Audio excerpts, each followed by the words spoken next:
Question number 10 है, boat covers the distance between two ports in 5 hours while going downstream. अब downstream and upstream का मतलब मैं बताती हूँ, पहले क्वेश्चन समझ लो। डाउन स्ट्रीम में जाते टाइम उसको 5 आवर्स लग रहे हैं। While going up stream it covers same distance in 8 hours. If the speed of the stream is 3 kilometre, find the speed of the boat in still water.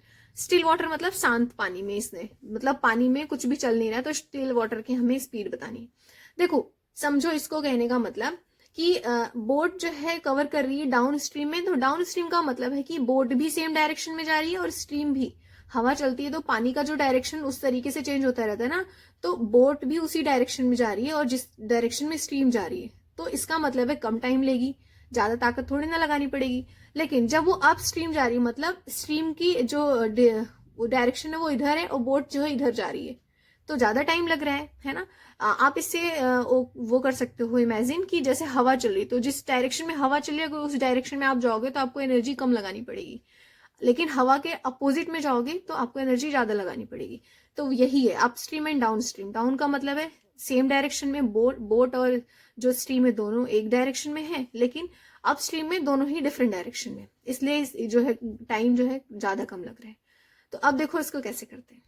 सो मैंने यहाँ पे सारी चीजें लिख दी जो भी इन्फॉर्मेशन गिवन थी। Speed of the stream 3 kilometre per hour दिया है।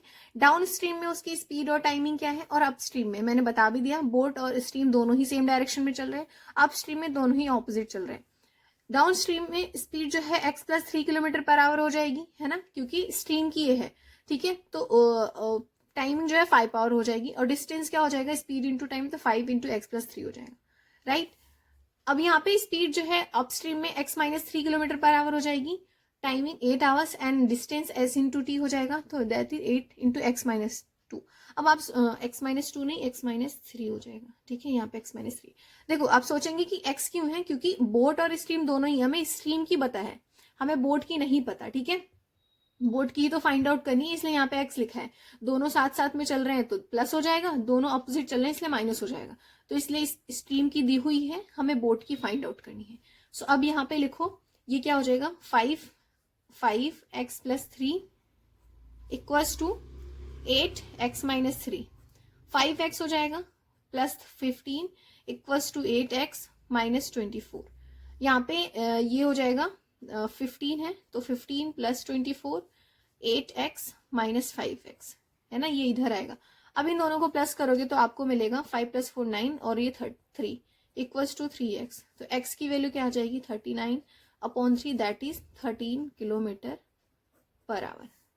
तो यहाँ पे लिख सकते हो हेंस या फिर दस, the speed of the boat is in still water is 13 kilometre per hour, ठीक है। आई होप आपको ये जो चैप्टर है क्लियर हुआ होगा। ये लास्ट क्वेश्चन था। अगर कोई भी प्रॉब्लम होगी तो प्लीज कमेंट करना, मैं जरूर रिप्लाई दूंगी। वीडियो को प्लीज लाइक करें, शेयर करें, सब्सक्राइब जरूर करें। बाय।